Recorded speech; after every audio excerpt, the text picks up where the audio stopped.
जवानी सुना राजा नाही होई पानी पानी सुना राजा सुना तारा हमर चढ़ल बा जवानी सुना राजा नाही होई पानी पानी सुना राजा तोहर बनल शरीरिया सुखाए लागी।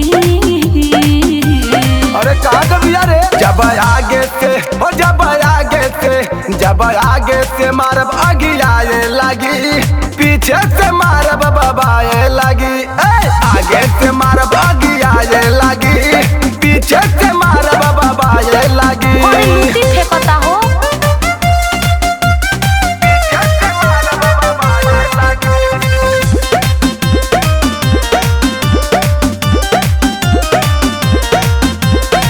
चूल्ही में लवना जे देहब लगाई लगू चिल्लाई कही के यही माई ओहो सहले बहो हम रहले बहो दम कितना गोदाम के थाले बहो तो काहे इतना झोकता रहो अब तो पता चली तो चूल्ही में लवना जे देहब लगाई लगू चिल्लाई कही के यही माई ओहो सहले बहो हम रहले बहो दम कितना गोदाम के थाले बहो पावर हम रोए बाबू बुझाए लागी।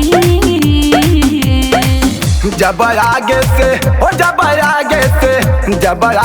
से मारब आगे लगी पीछे से मारब बाबाए लगी आगे से मारब आगे लगी पीछे से मारब बाबाए लगी।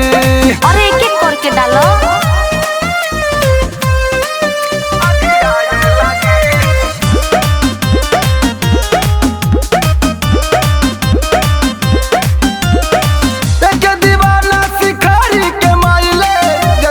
गोरी ना करबू तू चाइले ढेर देखली हनी रोटी सेकली हनी ऊपर नीचे कके हम फेंक दी हनी।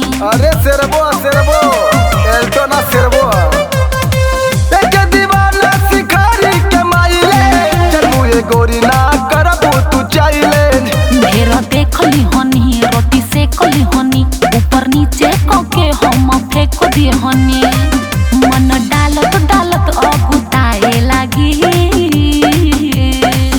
जब आगे से मारब आगे लगी पीछे से मारब बाबाए लगी आगे से मारब आगे लगी पीछे से मारब बाबाए लगी। अरे 5 मिनट था लगी तो अरे था ना लगी तू सिलेंडर रख लो।